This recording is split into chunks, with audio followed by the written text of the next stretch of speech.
Question दिए थे तो बन गया है ना। कौन सा बोलिए। हम्म। बुद्धि दिए कौन सा। बेंजीन रिंग पर NH3 दिया हुआ है, NH3+, यही ना। तो इसमें रेजोनेंस नहीं होगा। हाँ तो ऐसा थोड़ी ना है कि जो दिया जाएगा उसमें रेजोनेंस कराइए देना है।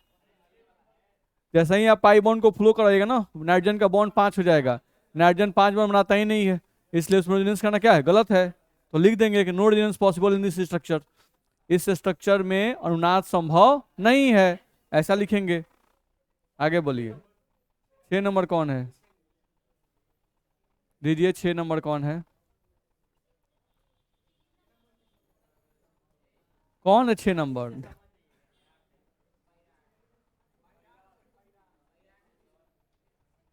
पायरन दिया हुआ है। हाँ तो इसमें रेजोनेंस कराइए, क्या दिक्कत है। तो इसमें पूरे स्ट्रक्चर में रेजोनेंस नहीं होगा, सिर्फ हाफ पार्ट में ही होगा। आपको जो हाफ पार्ट होगा ना उसी में रेजोनेंस होगा, बाकी में नहीं होगा। आए 3 नंबर कहाँ है इसमें। 3 नंबर कौन है इसमें, तो नंबरिंग लिखा हुआ नहीं है।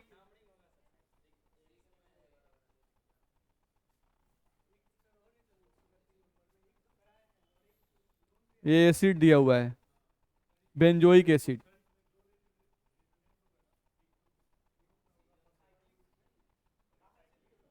हाँ दीजिए करा के दिखाते हैं, पकड़िए, दिखा दे।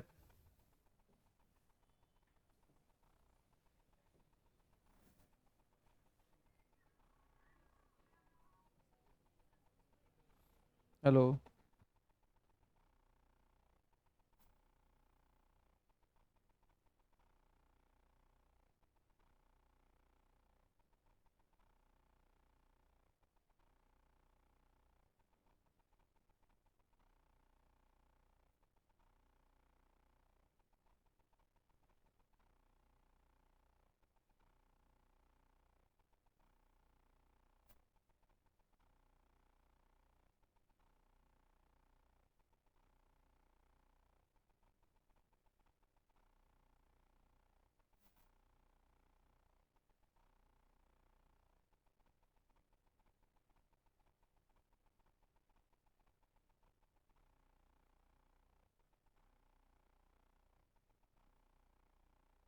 हम लोग देख रहे थे यहाँ पर, देखिए तो हम लोग ये एक दिए थे आपको बेंजीन रिंग, और इस बेंजीन रिंग पर आपको दिया गया था C, डबल बॉन्ड O, और H, ये दिया गया था। नहीं, तो इसमें आप रेजोनेंस करा सकते थे, ध्यान रखना है। ठीक है, इसके पास लोन पेयर है, ये lone pair single bond pi bond conjugate position पे है, तो ये लोन पेयर इधर फ्लो कर सकता है और ये बॉन्ड उठ के इसके ऊपर जा सकता है। नहीं, तो इसका एक और स्ट्रक्चर हम लोग चाहें तो बन सकता था कुछ इस तरह का। बेंजीन रिंग आता, यहाँ पर पाई बॉन्ड, यहाँ पे पाई बॉन्ड, यहाँ पे पाई बॉन्ड, फिर यहाँ पे आता C, सिंगल बॉन्ड O पर आता माइनस चार्ज, यहाँ पर आता आपका डबल बॉन्ड, यहाँ पर आपका O, और यहाँ पे आता आपको H, और O पर क्या आता प्लस चार्ज। ये आपका एक फिगर बन सकता है। ठीक है, फिर आप देखोगे यहाँ पर तो negative charge, single bond pi bond, तो ये निगेटिव चार्ज यहाँ पे कॉन्जुगेट पोजीशन पे नहीं है, तो वो भाग नहीं लेगा। तो अब हम इसका दूसरा फॉर्म आते हैं, ध्यान रखना। एक हम लोग इस फॉर्म में इतने दूर में रेजोनेंस को दिखा दिए, नहीं एक हम लोग क्या दिखा दिए, इतने दूर में रेजोनेंस को दिखा दिए। अब फिर से इसी स्ट्रक्चर को हम लिख रहे हैं, ध्यान रखना, ये स्ट्रक्चर फिर उतार रहे हैं। तो अगर इस स्ट्रक्चर को उतार रहे हो तो ये स्ट्रक्चर रेजोनेटिंग स्ट्रक्चर में काउंट नहीं होगा, एक काउंट होगा, फिर इसको मत काउंट कीजिएगा कि सेम उतार रहे हैं, ध्यान रखिएगा। यहाँ पर हम इसको लिख रहे हैं, देखो pi bond pi bond pi bond. ठीक है, अब यहाँ से हम इसको लिख रहे हैं C, डबल बॉन्ड O, और यहाँ से H, देख लिए। लेकिन देखो तो ये pi bond single bond pi bond conjugate position पे है नहीं, और हम बताए थे कि ये ग्रुप कैसे है, एक्सेप्टर, यानी इलेक्ट्रॉन को खींचेगा। ये ग्रुप क्या करेगा, इलेक्ट्रॉन को खींचेगा। तो यहाँ पर इस कार्बन और इस कार्बन के बीच में डबल बॉन्ड है, तो जब भी ये कार्बन, ये वाला कार्बन इस कार्बन से इलेक्ट्रॉन खींचता है तो होता क्या कि इनके बीच का जो पाई बॉन्ड होता है वही मूव कर जाता है ऐसे। नहीं, तो ये पाई बॉन्ड आपका मूव करेगा इधर की तरफ, जैसे ही ये पाई बॉन्ड यहाँ मूव करेगा ये बॉन्ड उठ के आ जाएगा इसके ऊपर, ध्यान रखना है। अब अगला एक्स्ट्रा बनाइए, अगला एक्स्ट्रा बनाइएगा तो कुछ इस तरह का बनेगा। ये आपका आ जाएगा बेंजीन रिंग इस तरह से। नहीं, यहाँ पर आपका डबल बॉन्ड, तो यहाँ पे एक डबल बॉन्ड खींचिए, यहाँ पे एक डबल बॉन्ड खींच दीजिए। नहीं, अब यहाँ पर क्या आ गया, डबल बॉन्ड, तो इस कार्बन और इस कार्बन में यहाँ डबल बॉन्ड खींच दीजिए। फिर यहाँ पर सी, यहाँ पर सिंगल बॉन्ड, ओ पर क्या आएगा, माइनस चार्ज, और यहाँ पर आप क्या उतारेंगे, ओ, और यहाँ पर क्या उतारेंगे, एच। बोलो दिक्कत है? नहीं। अब जैसे ही ये बॉन्ड इसके ऊपर मूव करेगा, इस कार्बन पर क्या आएगा, प्लस चार्ज, ध्यान रखना है। अब ये प्लस वाला कार्बन इस कार्बन से, ये वाला कार्बन इस कार्बन से इलेक्ट्रॉन खींचेगा, तो जैसे ही बॉन्ड खींचता है तो ये वाला जो इलेक्ट्रॉन है, ये जो बॉन्ड है वही ऐसे घूम जाएगा, यानी ये बॉन्ड यहाँ पर जो कार्बन का इलेक्ट्रॉन था वो अब से आ जाएगा इसके पास, तो इसका इलेक्ट्रॉन जब इसके पास जाए तो इसका प्लस खत्म हो जाएगा और इस पर प्लस आ जाएगा। नहीं, तो अगला स्टेप तुम बनाओगे तो तुम्हारा क्या बनेगा, यहाँ से तुम्हारा रिंग आ जाएगा कुछ इस तरह से, यहाँ पर तुम्हारा एक डबल बॉन्ड होगा, यहाँ पर अब इस कार्बन पर प्लस चार्ज होगा। नहीं, अब यहाँ पर एक डबल बॉन्ड आ जाएगा, और यहाँ पर तुम्हारा आ जाएगा डबल बॉन्ड, और यहाँ पर तुमको आ जाएगा सी, यहाँ पर सिंगल बॉन्ड, ओ पर क्या आ जाएगा, माइनस चार्ज, और यहाँ पर तुमको आ जाएगा ओ, और यहाँ पर क्या आ जाएगा, एच आएगा। अब फिर ये जो प्लस वाला कार्बन है, ये वाला कार्बन, ये वाला कार्बन इस कार्बन से इलेक्ट्रॉन खींचेगा, तो फिर ये जो बॉन्ड ऐसे दिख रहा है वही बॉन्ड इधर घूमेगा। तो सोचो, ये वाला इलेक्ट्रॉन यहाँ घूम के आएगा, तो जैसे ही इसका इलेक्ट्रॉन इसके पास आएगा, इसका प्लस खत्म हो जाएगा और यहाँ पर प्लस डेवलप कर जाएगा। तो अगला स्टेप जब तुम बनाओगे तो अगला स्टेप तुम्हारा कुछ इस तरह से बनेगा, ये तुम्हारा आ जाएगा इस तरह से रिंग, ध्यान रखना है। नहीं, इस कार्बन पर आ जाएगा प्लस चार्ज, यहाँ पे आ जाएगा डबल बॉन्ड, नहीं यहाँ पर एक डबल बॉन्ड है उसको उतार दो, नहीं इस पर प्लस आ चुका है, यहाँ पर तुम्हारा सी है, और इस सी पर तुम्हारा क्या है, यहाँ पर तुम्हारा कार्बन है, और इस कार्बन से क्या है यहाँ पे डबल बॉन्ड सी, और यहाँ पर तुम्हारा है ओ माइनस, और यहाँ पर तुम्हारा है ओ, और यहाँ पर तुम्हारा क्या है, एच आएगा ऐसे, ध्यान रखना है। अब यहाँ जो डबल बॉन्ड है, ये प्लस वाला कार्बन अब इस कार्बन से इलेक्ट्रॉन खींचेगा, तो क्या होगा, ये जो बॉन्ड है वो इधर की तरफ घूमेगा, यानी अब इस बॉन्ड को, एक पाई बॉन्ड को यहाँ घुमाओ, जैसे ही तुम यहाँ पे घुमाओगे इस बॉन्ड को, इसका प्लस खत्म हो जाएगा और इस पर प्लस चार्ज चलाएगा। चलो मूव करवाओ,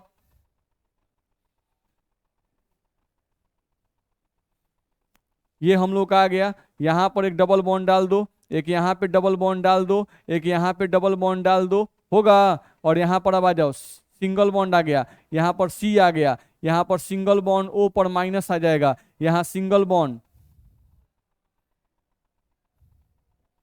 यहाँ सिंगल बॉन्ड क्या आ जाएगा, ओ एच आ जाएगा, आया कि नहीं आएगा, ठीक है। और इस कार्बन पर क्या आएगा, प्लस चार्ज, इस प्लस खत्म करने के लिए निगेटिव चार्ज यहाँ फ्लो करेगा, जैसे ही फ्लो करेगा इसका प्लस खत्म हो जाएगा।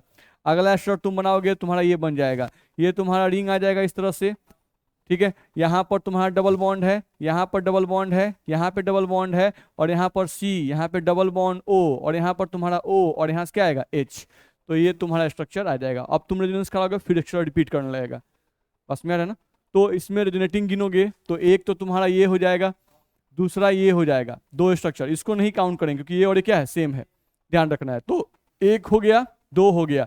अब इस पर आ जाओ, ये हो जाएगा तुम्हारा थर्ड नंबर, ये हो जाएगा तुम्हारा फोर्थ नंबर, ये हो जाएगा तुम्हारा फिफ्थ नंबर, ये हो जाएगा तुम्हारा सिक्स नंबर, और ये हो जाएगा तुम्हारा सेवन नंबर।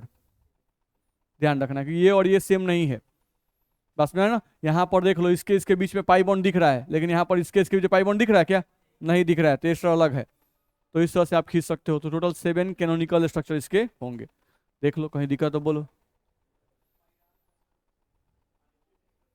आए, हाँ आरएचएस बना लीजिए, आरएचएस बनाना तो सबसे आसान होता है, जहां जहां पाई बॉन्ड घुमा है रोटेट बस करा दीजिए।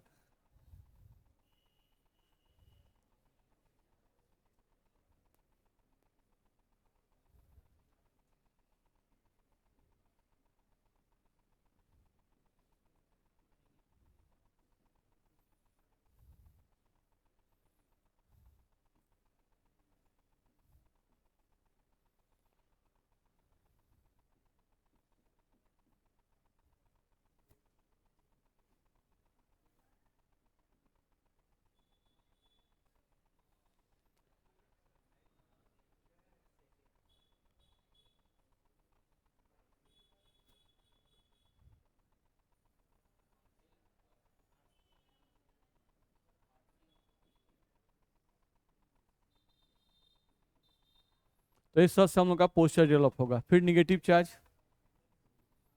पार्शियल निगेटिव, पार्शियल पॉजिटिव, तो ये आपका रेजोनेंस हाइब्रिड होगा।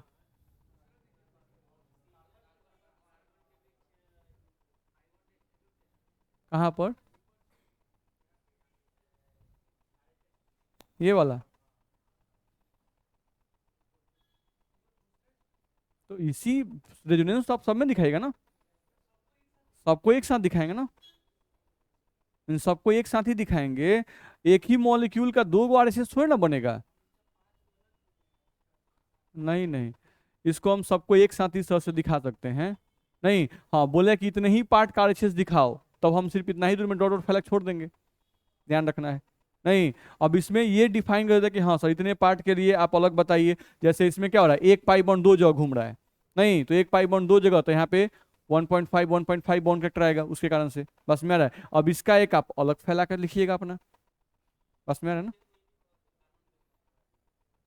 कार्बन पे पार्शियल पॉजिटिव आएगा, और किसी कार्बन पे छूट नहीं रहा है हम लोग का। ठीक तो दिए हैं, सब पे पॉजिटिव तो वहीं गया है। इसके रिस्पेक्ट में ऑर्थो पारा पे आएगा। इस कार्बन पे प्लस आया है क्या कहीं? 4 5 6, हाँ आया है, तो पार्शियल पॉजिटिव यहाँ दे देंगे। ठीक है, दे सकते हैं, कोई दिक्कत है? तो ये आपका फिगर इस तरह से हो सकता है। चलो, और कोई पूछना है?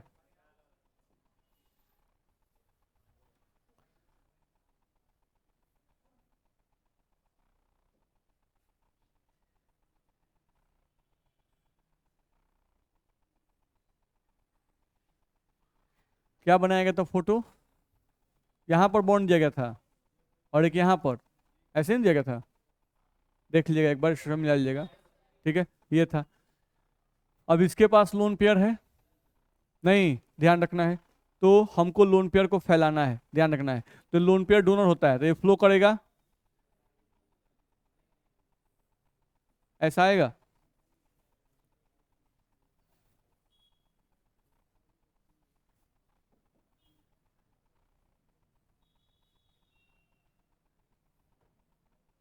इस ऊपर क्या आएगा, प्लस चार्ज। ये यहाँ पर क्या आएगा, डबल बॉन्ड। इस कार्बन पर क्या आएगा, माइनस चार्ज। ठीक है, अब सब ठीक है, यहाँ पर इस तरह से आएगा। ठीक है, अब ये निगेटिव चार्ज फिर यहाँ फ्लो करेगा।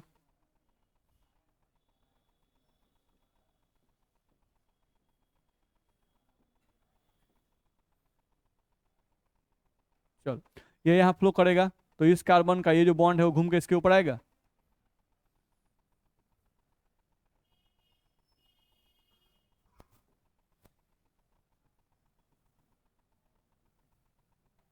ये हो जाएगा, यहाँ पे डबल बॉन्ड, यहाँ पे डबल बॉन्ड, और इस कार्बन पर क्या आएगा, माइनस चार्ज। अब इसको मत फ्लो करवा दीजिएगा, हाँ ओ पे प्लस तो रहेगा ही, इसको मत फ्लो करवा दीजिएगा, बस में रहे। अगर इसको कहीं फ्लो करवा दिए ऐसे, तो ये बॉन्ड टूट जाएगा ये वाला, और ये टूट के इसके ऊपर आ जाएगा, ध्यान रखना है। नहीं तो ये करवाना क्या है, गलत है, ध्यान रखना है। ठीक है, इसलिए उसको हम लोग नहीं करवाएंगे, ध्यान रखना है, यहीं पर रेजोनेंस आपका खत्म हो जाएगा, बस में है ना। ठीक है, आप याद कीजिए हम बताए थे, रेजोनेंस के लिए कार्बन का जो संकरण होना चाहिए वो sp या sp2 होना चाहिए। ठीक है, अब यहाँ जो कार्बन है आपका, उस कार्बन का संकरण क्या है, sp3 है।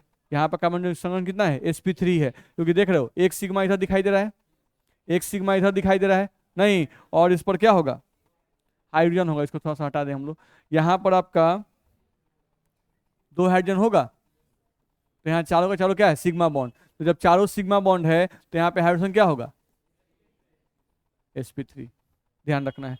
तो sp3 कार्बन जो होता है वो हम लोगों का रेजोनेंस में भाग नहीं लेता है, क्यों? क्योंकि sp3 के अराउंड स्ट्रक्चर क्या होता है, टेट्राहेड्रल, और टेट्राहेड्रल प्लेनर ज्योमेट्री है कि नॉन प्लेनर, नॉन प्लेनर, तो नॉन प्लेनर मॉलिक्यूल में रेजोनेंस नहीं होता है, ध्यान रखना, हम लिखवाए थे ये बात। ठीक है, जब भी रेजोनेंस होगा तो प्लेनर में ही होगा, तो हाइब्रिडाइजेशन या तो sp होना चाहिए या तो sp2 होना चाहिए, ये हम लोग को ध्यान में रखना होगा। बोलो, इसमें दिक्कत है? कर सकते हैं। तो इस तरह से इसका रेजोनेंस होगा। अब इसका आरसीएस बना सकते हो, तो आरसीएस सिर्फ इतना ही दूर में बनेगा, ध्यान रखना है।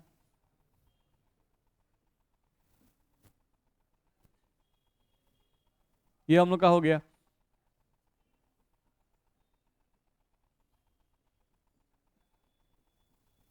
बस इतना ही दूर में होगा, partial positive, partial negative, partial negative, बस यही बनाएंगे।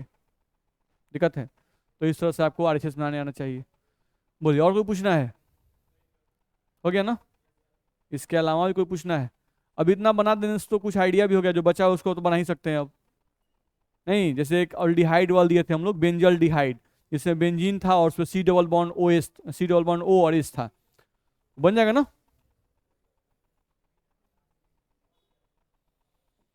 चलिए, 5 नंबर में क्या है? बोलिए।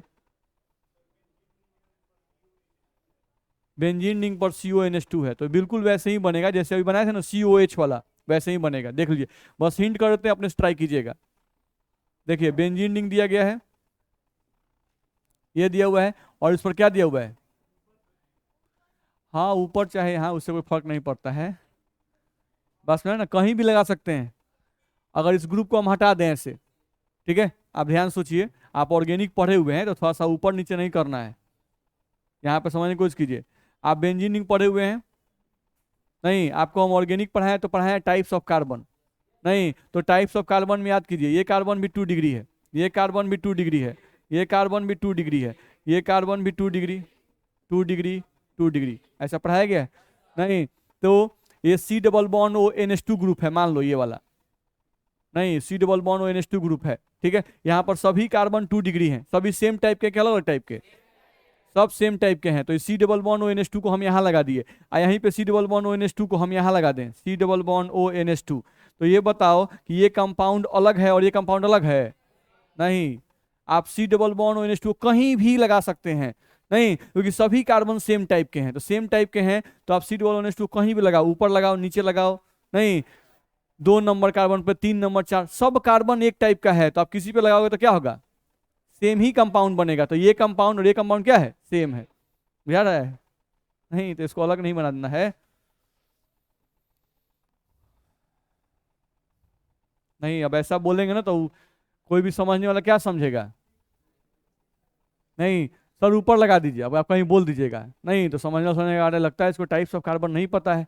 नहीं, ध्यान रखना है, कभी भी एक ग्रुप को लगाना है बेंजीन पर, तो कहीं भी लगाएंगे ना, वो कंपाउंड सेम ही होगा। हम इस CO को यहाँ लगाएं, यहाँ लगाएं, यहाँ लगाएं, कहीं भी लगाएंगे वही होगा। हाँ, अब इस पर जब दूसरा ग्रुप लगाना है, उसका पोजीशन पे अब डिपेंड करेगा, ऑर्थो, मेटा, पारा, बेंजीन में, ध्यान रखना। बोलिए। पीछे। जी बोलिए। इसमें मेटा पारा डिफाइन नहीं होगा, पारा ऑर्थो सिर्फ बेंजीन एक इसमें डिफाइन होता है, इसमें नहीं डिफाइन होगा। बेंजीन की तरह कहाँ लग रहा है, इसमें एक पाई, 3 पाई बनना चाहिए। बस मेरा है, ये सिर्फ ऑर्थो मेटा पारा बेंजीन के लिए डिफाइन है, और किसी के लिए डिफाइन नहीं है, ये ध्यान रखिएगा, ठीक है। चलिए, ध्यान दिया जाए। अब इसका कंपाउंड का आपको रेजोनेंस दिखाना है, तो अभी सोचिए, यहाँ ध्यान सोचिए कि यहाँ पे NH2 नहीं है, क्या है? OH है। तो जैसे OH वाला करवाए थे वैसे ही इसका भी कराएंगे। नहीं, एक बार रेजोनेंस इसमें करा दीजिए, इतना दूर में, ये यहाँ फ्लो करेगा, ये यहाँ जाएगा जो उसमें करवाए थे, और उससे एक रेजोनेंस करके बना दीजिए, फिर इसी को यहाँ पे उतार दीजिए। नहीं, और उसके बाद क्या कीजिए, इसको उतारिए यहाँ पर, हम बस समझा दे रहे हैं, आप अपने से बना लीजिएगा। यहाँ पे pi bond, pi bond, pi bond, यहाँ से देखो हम इसी को फिर से उतार रहे हैं, C+O NH2, इसी को उतार दिए ना सेम। नहीं, अब क्या है, ये एक्सेप्टर है और ये डोनर है, तो अब क्या होगा, ये वाला बॉन्ड इधर मूव करेगा, तो ये वाला बॉन्ड इसके ऊपर जाएगा, इसके कारण यहाँ पर जब मूव करेगा, यहाँ क्या आएगा? Plus charge. अब इस प्लस को खत्म करने के लिए फिर इधर का बॉन्ड मूव करेगा, मूव करेगा यहाँ पर, तो फिर यहाँ प्लस आएगा, फिर इसको खत्म करने के लिए यहाँ का बॉन्ड इधर मूव करेगा, तो इस पे प्लस आएगा। नहीं, और फिर यहाँ पे जो डबल बॉन्ड आएगा वो यहाँ मूव करेगा, बस में रहे, तो बन जाएगा। तो जैसे अभी बनाए थे बिल्कुल वैसे ही बनेगा, कोई भी डिफरेंस नहीं होगा। बन जाएगा, नहीं बनेगा? बन जाएगा, तो इसको आप बना सकते हैं अपने से। चलिए आगे बढ़े हम लोग। चलिए, अगला टॉपिक हम लोग का इसमें आता है covalent character in ionic compound. अगला टॉपिक आपका है, नहीं, covalent character in ionic compound.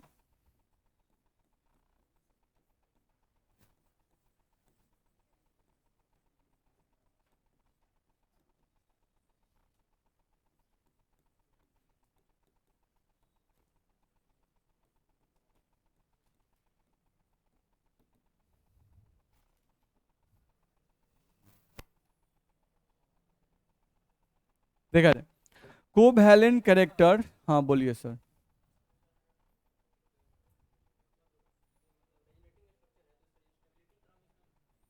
तो स्टेबिलिटी अभी कहाँ से आएगा, रेजोनेंस पढ़ थोड़े ना रहे हैं हम लोग, केमिकल बॉन्डिंग के हिसाब से रेजोनेंस पढ़े। रेजोनेंस ऑर्गेनिक का टॉपिक है, उसमें आएगा कि रेजोनेंस के लिए अभी क्या क्या कंडीशन है। अभी आप थोड़ा सा बस कंडीशन पढ़ लिए, नहीं रेजोनेंस के लिए थोड़ा सा रेजोनेंस बनाना सीख गए, बस में है ना। नहीं अभी ऑर्गेनिक में पढ़ेंगे तब वहाँ पे आएगा, हम बताए भी थे, आप पिछला क्लास लगता है नहीं आए थे। नहीं तो हम बताए थे पिछले क्लास में कि रेजोनेंस हम लोग को फिर से मिलता है एक बार बढ़ने के लिए, उसमें आएगा stability of resonating structure, stability of non resonating structure, सब उसमें कंपेयर करने के लिए आता है। तो उसमें बहुत सारी बात होती है, रेजोनेंस एनर्जी पढ़ना होता है अभी, बस में रहे तो बहुत सारा बात है अभी। Covalent character in ionic compounds, बस में रहे तो अब उसको फिर वहाँ पर उसको भी ला के यहाँ पे पढ़ाया जा सकता है, नहीं पढ़ाया तो फिर रेजोनेंस चलेगा अभी। हाँ समझ में आ रहा है। देखा जाए covalent character in ionic compounds, ionic compound जो है उसमें सहभाजनीय गुण देखना है। नहीं इसी को हिंदी में लिखें तो क्या लिखेंगे, आयनिक यौगिक में सहभाजनीय गुण, आयनिक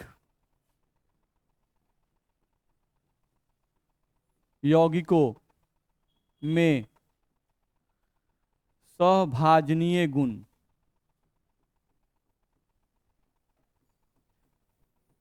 आयनिक यौगिकों में सहभाजनीय गुण हम लोग को देखना है।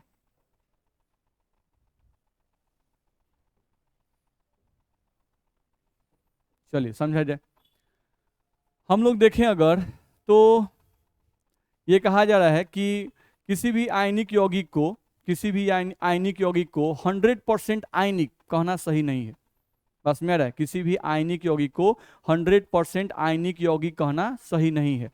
नहीं किसी भी कंपाउंड को अगर आप आयनिक यौगिक कहते हैं, नहीं तो इसलिए कहते हैं क्योंकि क्योंकि उसमें आयनिक वाला गुण ज्यादा होता है और सहभाजन वाला गुण कम होता है।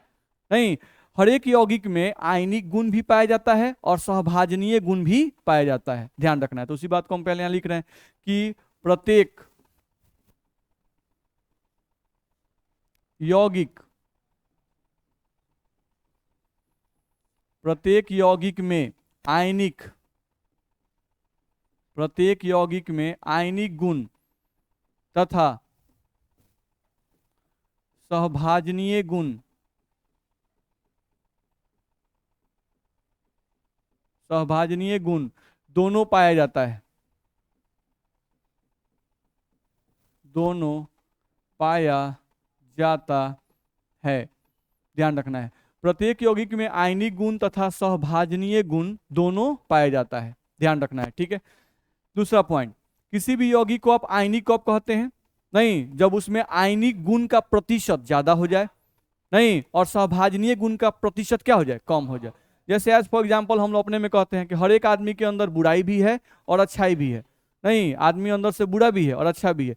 अब किसी आदमी को आप अच्छा कहते हैं, इसका मतलब उसमें अच्छाई वाला प्रतिशत क्या है, ज्यादा है, और बुराई वाला प्रतिशत क्या है, कम है। बस फैक्ट यही होता है। तो ऐसे ही बोला है कि प्रत्येक यौगिक में आयनिक गुण था सहभाजनीय गुण दोनों पाया जाता है। नहीं किसी यौगिक को, किसी यौगिक, किसी यौगिक को आयनिक यौगिक कहते हैं, किसी यौगिक को आयनिक यौगिक कहते हैं, कहते हैं अर्थात उसमें आयनिक गुण का प्रतिशत, अर्थात उसमें आयनिक गुण का प्रतिशत ज्यादा होगा, अर्थात उसमें आयनिक गुण का प्रतिशत ज्यादा होता होगा।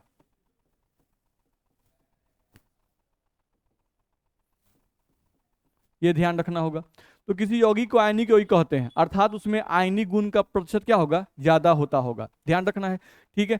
सेम उसी बात को आप उल्टा लिख सकते हो, किसी आयनिक यौगिक, सॉरी किसी यौगिक को, किसी यौगिक को सहभाजन यौगिक कहते हैं, किसी यौगिक को सहभाजन यौगिक कहते हैं अर्थात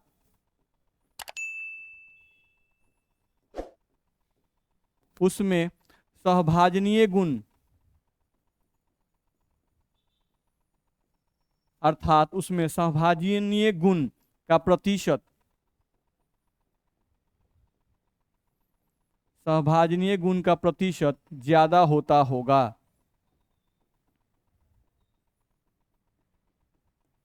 बोले दिक्कत है इस पॉइंट में? तो ये हम लोग को ध्यान रखना है। तो कोई भी जो आयनिक यौगिक है या कोई भी जो यौगिक है वो ना ही 100% आयनिक होता है, ना ही 100% सहभाजनीय होता है, कोवैलेंट होता है।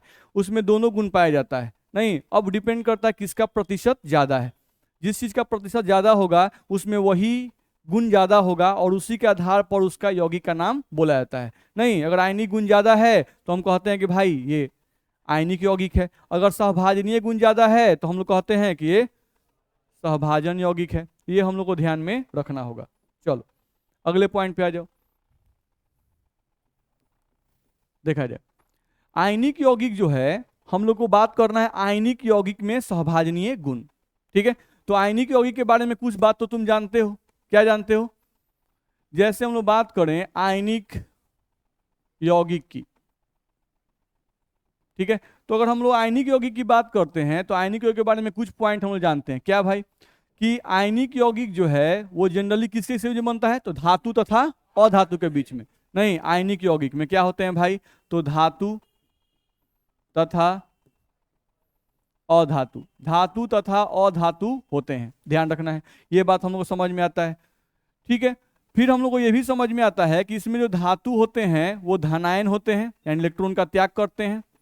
नहीं, और जो अधातु होते हैं वो क्या होते हैं? ऋणायन होते हैं, वो इलेक्ट्रॉन का ग्रहण करते हैं। नहीं, धातु धनायन इसलिए होते हैं कि कोई इलेक्ट्रॉन का त्याग करते हैं और अधातु इलेक्ट्रॉन क्या करते हैं? ग्रहण करते हैं। ध्यान रखना है। ठीक है, चलो अब जैसे हम लोग देख रहे हैं यहाँ पर कि धनायन, जैसे मान लो हम लोग Na और Cl का एग्जाम्पल ले रहे हैं, तो हम जानते हैं कि सोडियम के आउटर मोस्ट में 1 इलेक्ट्रॉन होता है, क्लोरीन के आउटर मोस्ट में 7 इलेक्ट्रॉन, 2 2 4 2 6 और 1 7। अब ये इलेक्ट्रॉन इसको दे दिया। जब इसको दे दिया तो कन्वर्जन कुछ इस तरह का हुआ, Na प्लस Cl माइनस। नहीं, तो इलेक्ट्रॉन के पूर्ण स्थानांतरण से अगर किसी आबंध का निर्माण होता है तो उस आबंध को हम लोग आयनिक आबंध कहते हैं, और उस आबंध से बने हुए यौगिक क्या कहते हैं? आयनिक यौगिक। तो यहाँ पर हम लोग का NaCl क्या कहलाता है? आयनिक यौगिक कहलाता है। नहीं, लेकिन कहानी कुछ और है। कहानी में क्या होता है कि सोडियम, ये हो गया हमारा Na प्लस, जिसके पास कक्षों की संख्या 2 होती है, क्योंकि इसका कॉन्फ़िगरेशन आप लिखिएगा बाहरी विन्यास Na प्लस का तो होगा 2s2 2p6, क्योंकि 3s1 तो इलेक्ट्रॉन दे दिया। नहीं, और क्लोरीन का 3s2 3p5 होता है, एक इलेक्ट्रॉन ग्रहण कर लिया तो इसका विन्यास ये हो गया 3s2 3p6। तो इसके पास कक्षों की संख्या 2 है, इसके पास कक्षों की संख्या 3 है। ध्यान रखना है। तो यहां पर ये हम लोग का हो गया Na प्लस, और ये हो गया आपका क्लोरीन, 1 कक्ष 2 कक्ष और ये हो गया 3 कक्ष। ध्यान रखना है। नहीं, तो इसके पास 3 कक्ष हो गए, इस पर प्लस चार्ज है और इस पर क्या चार्ज है? Minus charge. थोड़ा नजदीक नजदीक हो गया, हमको दूर चाहिए था।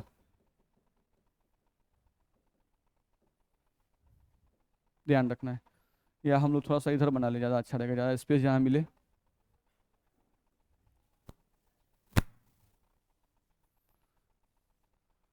चलो देखो, तो Na प्लस तो हम लोग यहां से बनाए, ये हुआ तुम्हारा Na प्लस हम ला रहे हैं, 1 कक्ष और 1 कक्ष, 2 कक्ष हो गया, इस पे प्लस चार्ज है। और यहाँ पर हम लोग बना दिए Cl माइनस, पॉजिटिव, 1 कक्ष 2 कक्ष और ये हो गया तुम्हारे पास 3 कक्ष। ये तुम्हारा Na प्लस को रिप्रेजेंट कर रहा है और ये तुम्हारा Cl माइनस को रिप्रेजेंट कर रहा है। ठीक है, अच्छा, तुम अच्छे तरीके से जानते हो ये बात नहीं कि अगर 2 एटम के बीच में कोवैलेंट बॉन्ड बनता है तो कोवैलेंट बॉन्ड कैसे बनता है? शेयरिंग से। कोवैलेंट बॉन्ड कैसे बनता है? शेयरिंग से। अगर मान लो हम एग्जांपल देते हैं कि A और B के बीच में यहाँ पर कोवैलेंट बॉन्ड बना है, कौन सा बॉन्ड? Covalent bond. तो इस बॉन्ड में 2 इलेक्ट्रॉन, एक इलेक्ट्रॉन A का होगा और एक इलेक्ट्रॉन B का होगा, और ये दोनों इलेक्ट्रॉन कहाँ होंगे? बीचों बीच, क्योंकि सहभाजन का मतलब ही होता है कि आप भी अपना इलेक्ट्रॉन बीच में रखिए और हम भी अपना इलेक्ट्रॉन कहाँ रखेंगे? बीच में। नहीं, तभी सहभाजन का असली मीनिंग होता है। ध्यान रखना है। तो दोनों इलेक्ट्रॉन के शेयर्ड हुए और दोनों इलेक्ट्रॉन बॉन्ड के बीचों बीच होने चाहिए। दोनों परमाणुओं के बीचों बीच अगर इलेक्ट्रॉन्स हैं तो ये कंप्लीट सहभाजन बॉन्ड होता है। ध्यान रखना है। ठीक है, अब होता क्या है, आयनिक कंपाउंड में क्या देखा गया कि ये Na प्लस है और ये क्या है? Cl minus. ये Na प्लस इसको इलेक्ट्रॉन तो दे दिया, नहीं, लेकिन इलेक्ट्रॉन दे के ऐसा नहीं है कि इलेक्ट्रॉन दे दिया और Na प्लस कहीं और चला गया, Cl माइनस कहीं और चले गए। नहीं, Na प्लस इलेक्ट्रॉन दिया, इलेक्ट्रॉन दे के Cl में चिपका हुआ है। नहीं, यानी कि ऐसा नहीं है कि इलेक्ट्रॉन आपको दे दिया, इलेक्ट्रॉन दे के भुला गया है, नहीं। वो याद दिलाने के लिए हमेशा आपके साथ है कि हम इलेक्ट्रॉन दिए हैं, नहीं, इलेक्ट्रॉनों पर अपना पकड़ बनाए रखता है, ध्यान रखना है। यानी कि कहानी कुछ ऐसे होती है कि ये Na+ इस क्लोरीन के इलेक्ट्रॉन को अपनी तरफ खींचता रहता है, क्लोरीन के इलेक्ट्रॉन को अपने क्या करता है, खींचता रहता है, ध्यान रखना है। जिसके कारण ये जो Cl- है, इस Cl- का शेप बिगड़ने लगता है।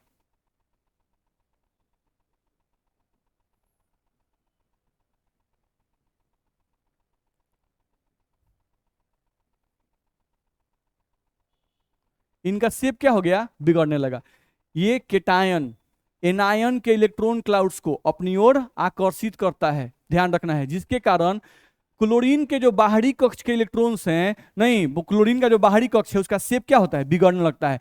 शेप बिगड़ने के कारण क्या होता है कि इलेक्ट्रॉन्स जो हैं वह सोडियम और क्लोरीन के बीचों बीच आने लगते हैं। इलेक्ट्रॉन कहाँ आने लगते हैं, सोडियम के बीचों बीच आने लगे। तो सोचो, इलेक्ट्रॉन का पूर्ण स्थानांतरण है तब ना आयनिक बॉन्ड है, नहीं। अगर ये केटायन इलेक्ट्रॉन क्लाउड को खींच रहा है, यानी क्लोरीन के बाहरी कक्ष को अपनी ओर खींच रहा है, तो अगर बाहरी कक्ष का शेप बिगड़ रहा है, नहीं, तो बाहरी कक्ष में जो इलेक्ट्रॉन जिनको वो डोनेट किया था और क्लोरीन का इलेक्ट्रॉन जो अनपेयर्ड था, जो पेयर्ड हुआ, वो अब इलेक्ट्रॉन कहाँ आने लगे, सोडियम और क्लोरीन के धीरे धीरे बीच में आने लगे। तो अगर बीच में आने लगे तो उनमें कोवैलेंट गुण डेवलप करने लगा कि नहीं करने लगा, करने लगा। ये बात ध्यान रखना होगा, नहीं। तो ये अट्रैक्शन, नहीं, इनके बीच जो ये हम लोग का आकर्षण होता है या विकर्षण, दोनों यहाँ फोर्स लगता है, आकर्षण विकर्षण दोनों फोर्स लगता है, ध्यान रखना है, ठीक है। तो जनरली आकर्षण के कारण क्या हो रहा है, यहाँ पर क्लोरीन का शेप बिगड़ा, बोलिए, जाइए। तो यहाँ पर हम लोग को देखना है कि यहाँ पे क्लोरीन का शेप बिगड़ा, और इस शेप बिगड़ने के कारण क्लोरीन के बाहरी कक्ष के इलेक्ट्रॉन धीरे धीरे सोडियम और क्लोरीन के बीच में आने लगते हैं। जिसके कारण से कहा गया, अच्छा, इसमें सहभाजनीय गुण डेवलप करने लगा।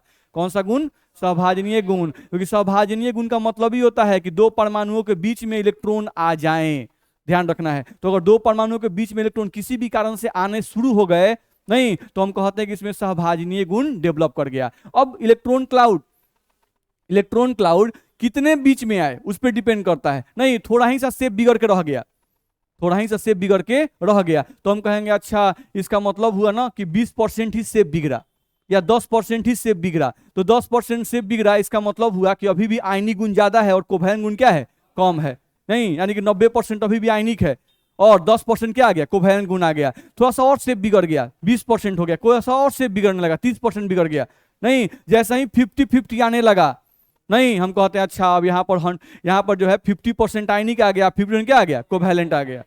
मेरी बात में आ रही है। तो ये डिपेंड करता है कि इसके इलेक्ट्रॉन क्लाउड्स जो हैं वो केटायन और एनायन के कितने बीच में आ रहे हैं, या इसी बात को हम ऐसे कहें कि ये डिपेंड करता है कि जो एनायन है इसका शेप कितना डिस्टॉर्ट होता है। बस में आ रहा है, जितना ही ज्यादा डिस्टॉर्शन होगा आयनिक कंपाउंड में एनायन का, ध्यान रखना, आयनिक कंपाउंड में एनायन का शेप जितना ही ज्यादा डिस्टॉर्ट होगा, डिस्टॉर्ट का मतलब बिगड़ेगा, समझ जाओ, उसमें कोवैलेंट गुण उतना ही ज्यादा डेवलप होगा। मेरी बात समझ में आ रही है। तो ये बात हम लोग को ध्यान रखना है। तो ये जो कॉन्सेप्ट हम लोग पढ़ रहे हैं, ये कॉन्सेप्ट फजान ने बताया था।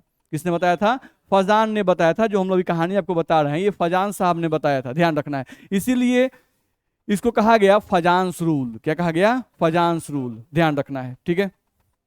तो उसी पॉइंट को हम यहाँ लिख रहे हैं, अब ध्यान समझना है। देखा जाए, अगले पेज पे लिखें, चलो।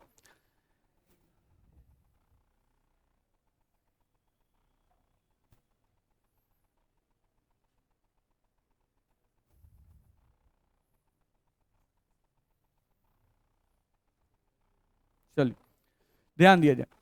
यहां से हम लोग देखें अगर, तो हम लोग कहा जा रहा है कि दो परमाणुओं के बीच, दो परमाणुओं के बीच जब आयोनिक बॉन्ड बनता है, दो परमाणुओं के बीच जब आयोनिक बॉन्ड बनता है, तो उस समय धनायन धनायन ऋणायन के ऋणायन के बाहरी कक्ष में उपस्थित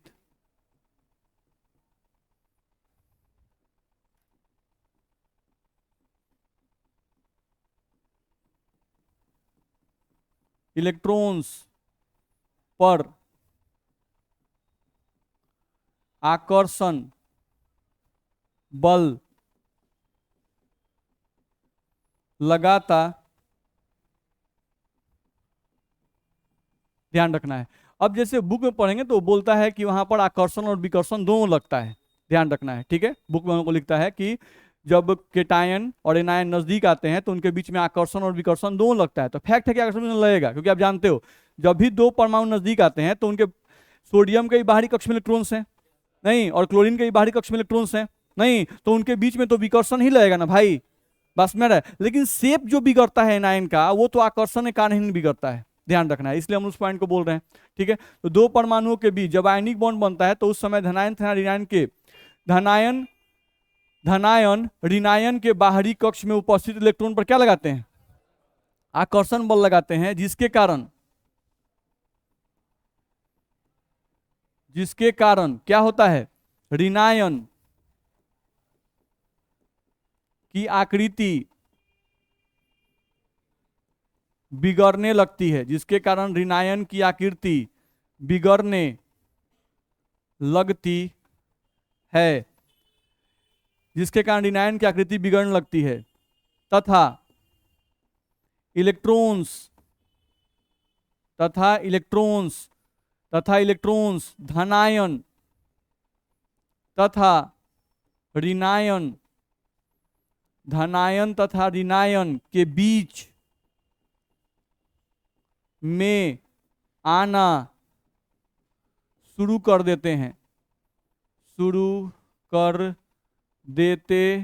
हैं, जिसके कारण आयनिक यौगिकों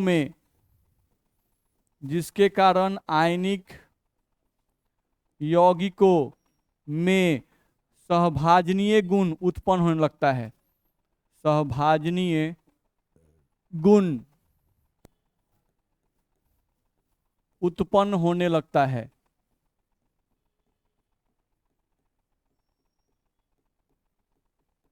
बोलो, इस बात में दिक्कत है किसी को? नहीं, ध्यान समझ जाओ, ठीक है। हम लोग क्या हुआ, धनायन इलेक्ट्रॉन दिया किसको, ऋणायन को, नहीं, लेकिन क्या धनायन ऋणायन को इलेक्ट्रॉन देने के बाद धनायन कहीं और चला जाता है, ऋणायन कहीं और चला जाता है? नहीं, धनायन जो है वो ऋणायन के साथ चिपका रहता है।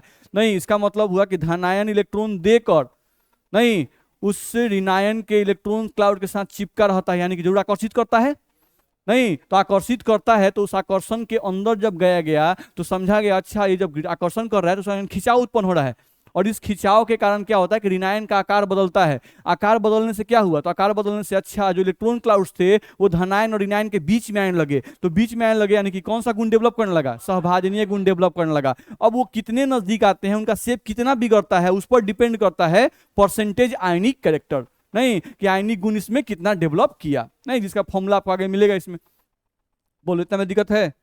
ठीक है, तो ये बात हम लोग को ध्यान में रखना होगा। चलो, अब इस सिद्धांत को किसने बताया था?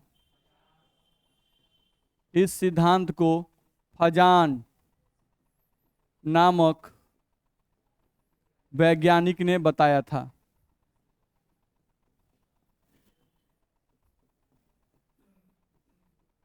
फजान नामक वैज्ञानिक ने बताया था, इसलिए इसे फजान सूल कहा जाता है, इसलिए इसे फजान्स रूल यानी फजान का नियम, फजान्स रूल कहा जाता है। ध्यान रखना है। दूसरा पॉइंट, जिस ताकत से केटायन एनायन के इलेक्ट्रॉन क्लाउड्स को अपनी ओर खींचता है, नहीं, उस ताकत को पोलराइजिंग पावर कहते हैं। क्या कहते हैं उसको? Polarising power. ध्यान रखना है। तो अलग अलग केटायन के इलेक्ट्रॉन खींचने की ताकत क्या होगी? अलग अलग। किसी का आकार छोटा है, किसी का आकार बड़ा है, किसी पर ज्यादा आवेश है, किसी पर कम आवेश है, नहीं होता है। Na पर 1 प्लस है, अल्युमिनियम पर 3 प्लस चार्ज है, तो जिस पर प्लस चार्ज ज्यादा होगा वो ज्यादा ताकत से खींचेगा भाई, जिस पर प्लस चार्ज कम है वो कम ताकत से खींचेगा भाई।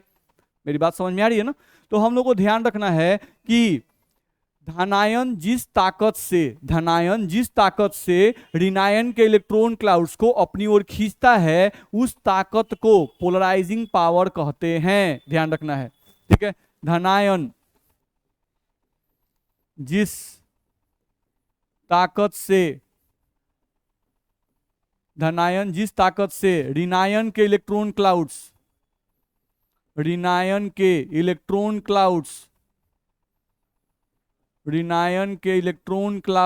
को अपनी ओर खींचता है।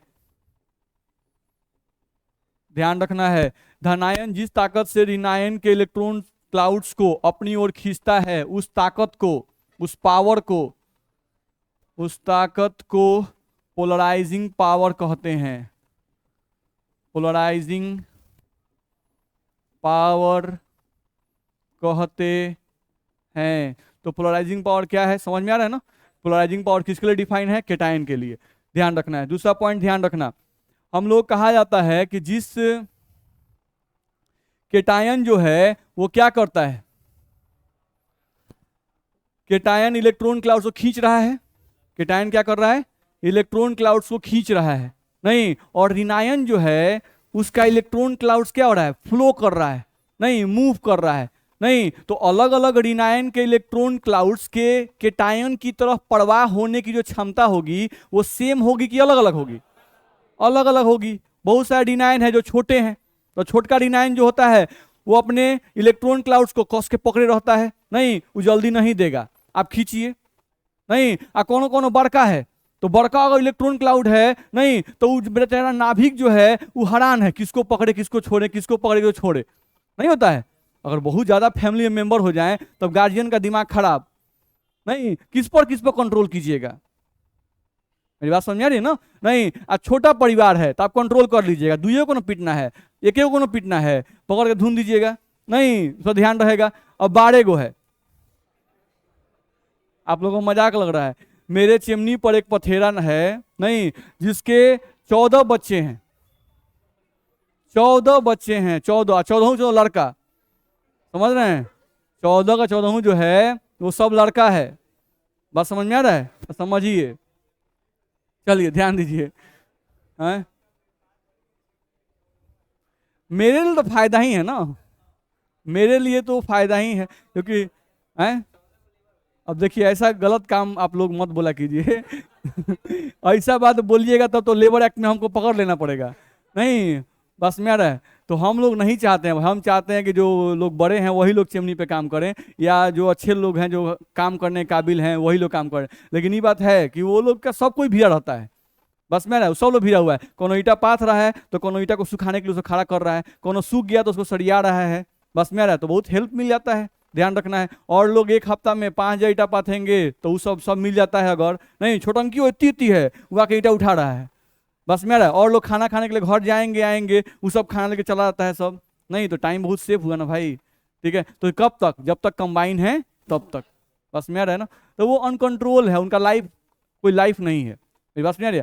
आपको लाइफ अगर ढंग से जीना है, बस मेरा ढंग से जीना है, तो ज्यादा लंबा परिवार होगा तो कंट्रोल नहीं कर पाएंगे, छोटा परिवार है तो आप कंट्रोल कर पाएंगे और सबको सब फैसिलिटी आप अवेलेबल करा पाएंगे, बस मेरा है। अब उसमें क्या है, कोई कैसे घूम रहा है, कोई कहीं मार कर रहा है, कोई कहीं कौन झगड़ा कैले है, नहीं, तो उससे फर्क नहीं, आप नहीं ध्यान दे पाइएगा। चलिए, कहाँ हम रहते हैं, कहाँ चल जाते हैं, यहाँ देखा जाए तो हम यहाँ दिखा रहे थे पोलराइजिंग पावर पे बात कर रहे थे। अब दूसरे पॉइंट पे थोड़ा ध्यान दो, हम लोग यहाँ पे केयर करो, ध्यान दो। हम लोग केयर करना है कि ऋणायन जो एनायन होते हैं, नहीं, उनके केटायन की तरफ आकर्षित होने, केटायन की तरफ आकर्षित होने की जो प्रवृत्ति होती है, कुछ ऋणायन जल्दी आकर्षित हो जाते हैं केटायन की तरफ, कुछ ऋणायन जल्दी आकर्षित नहीं होते हैं। तो वो डिपेंड करता है उनके साइज पर, वो डिपेंड करता है उनके चार्ज पर, नहीं। केटायन अगर ऋणायन बहुत बड़ा होगा तो केटायन तनुओं मन खींचेगा तो ऋणायन का इलेक्ट्रॉन फ्लो कर जाएगा, बस मेरा है। तो वो डिपेंड करता है कि कैसा आप ऋणायन लिए हुए हो। तो ऋणायन के इलेक्ट्रॉन क्लाउड्स की केटायन की तरफ प्रवाहित होने की जो प्रवृत्ति होती है, उस प्रवृत्ति को पोलराइजेबिलिटी कहते हैं। क्या कहते हैं उसको, पोलराइजेबिलिटी कहते हैं। अब हिंदी मीनिंग खोज लीजिएगा भाई, हिंदी हम समझ जाएगा, हम हिंदी खोजे नहीं है, ठीक है। तो आप खोज लीजिएगा, एनसीईआरटी में होगा कहीं, ठीक है। मतलब इसका हिंदी अलग होगा, ध्यान रखना। पोलराइजिंग पावर का हिंदी कुछ होगा तो उसको आप देख लीजिएगा। नहीं, पोलराइजिबिलिटी का भी नहीं होगा। हम मीनिंग बहुत समझा दिए, ध्यान समझिए। हम लोग क्या लिख रहे हैं, ऋणायन के इलेक्ट्रॉन क्लाउड्स, ऋणायन के इलेक्ट्रॉन क्लाउड्स के केटायन की तरफ, केटायन की तरफ आकर्षित, आकर्षित होने की प्रवृत्ति, आकर्षित होने की प्रवृत्ति को पोलराइजिबिलिटी कहते हैं। पोलराइजिबिलिटी, पोलराइजिबिलिटी कहते हैं, ध्यान रखना है, ठीक है। तो केटायन इलेक्ट्रॉन क्लाउड्स को ताकत से खींचता है तो उसको कहते हैं पोलराइजिंग पावर, और एनायन के यानी ऋणायन के जो इलेक्ट्रॉन क्लाउड्स होते हैं वो खिंचाते हैं, नहीं तो उनको हम लोग क्या कहते हैं, पोलराइजिबिलिटी कहते हैं। बोलो इसमें दिक्कत है? नहीं। तो पोलराइजिंग पावर क्या है और पोलराइजिबिलिटी क्या है, इसको आप लोग ध्यान में रखेंगे। इतना में दिक्कत है? चलिए अब अगले क्लास में आगे बढ़ेंगे हम लोग। अच्छा, हम लोग ये बोल रहे थे, जैसे एक बार डिस्कस करना था, थोड़ा समझ लीजिए। जैसे अगले सेशन से जो हम लोग का 12th स्टार्ट होगा उसमें क्लास का टाइमिंग 2 घंटे रखें। केमिस्ट्री क्लास टाइमिंग 2 घंटे, बस में आ रहा है। क्योंकि अगर 2 घंटे रखेंगे हम लोग ना, 2 घंटे रखेंगे तो हम लोग का सिलेबस जो है टाइम से बहुत पहले खत्म हो जाएगा। जैसे एक एक घंटा पढ़ाकर, एक एक घंटा पढ़ा के, जैसे चूंकि मेरा देखो बीच में 1 महीना मेरा क्लास बंद था, याद है बीएड के समय। तो अगर मेरा क्लास हम एक एक घंटे पढ़ाते हैं तो 1 घंटा चलता नहीं है, 40-45 40-45 यही चलता है क्लास। तो उस केस में होता क्या है कि आपका जो सिलेबस जाता है वो हम लोग का, अगर मेरा क्लास बीएड वाला नहीं बनता तो नवंबर में कंप्लीट जाता, नहीं जैसे अभी दिसंबर में कंप्लीट हो गया, नहीं उनका लास्ट चैप्टर चल रहा है, 2-3 क्लास का था वो खत्म हो गया मान लो, तो हम लोगों का दिसंबर लग गया कंप्लीट होने में। नहीं, लेकिन ये गलत टाइमिंग है, बस में है ना, ये गलत टाइमिंग है। हम लोगों को कोशिश करना है कि हम लोग का सिलेबस कम से कम 3 महीना पहले कंप्लीट हो, बस में रहा है। अगर 3 महीना पहले कंप्लीट होगा ना तो हम लोग रगड़ के उसमें रिवीजन कर पाएंगे, बस में रहा है। 3 महीना 4 महीना पहले हम लोग कंप्लीट होता है तो हम पूरा उसमें रगड़ के रिवीजन कर पाएंगे, ठीक है।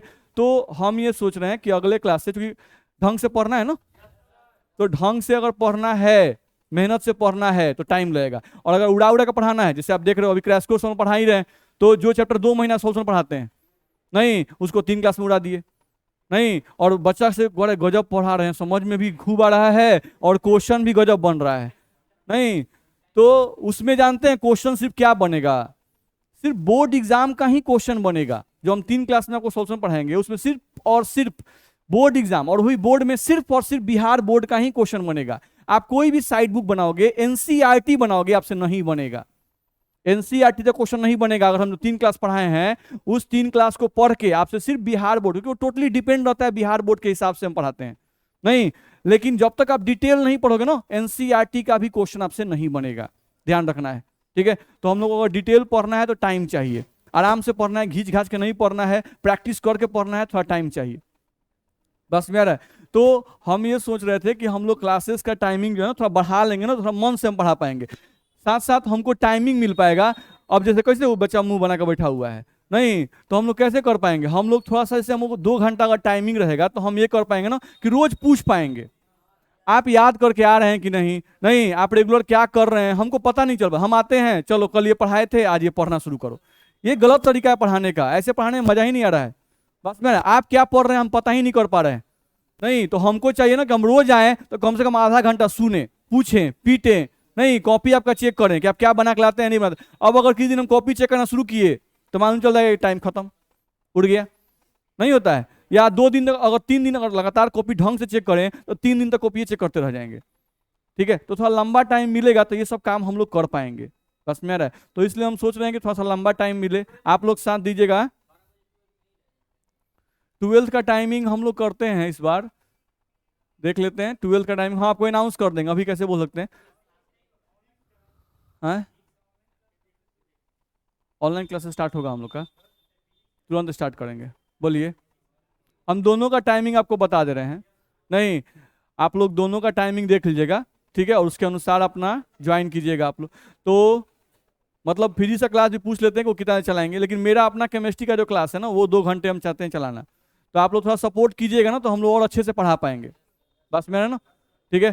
तो वैसे हम लोग सोच रहे हैं, तो इस तरह से वैसे स्टार्ट किया जाएगा, और टाइमिंग आपको हम अनाउंस कर देंगे। हाँ बोलिए। नहीं नहीं, हम एक ही जगह मेहनत करना चाहते हैं। अब दौड़ दौड़ कर नहीं मेहनत करेंगे, भगवान जब पढ़ा दिए वहां पढ़ा दिए, नहीं, एक ही जगह पढ़ाएंगे, रगड़ कर पढ़ाएंगे। बस मेरा, हम ज़्यादा बैचेज नहीं चाहिए, एक बैच बस 12th पढ़ाएंगे और कुछ नहीं। एक बैच 12th, एक बैच 11th, बस हो गया।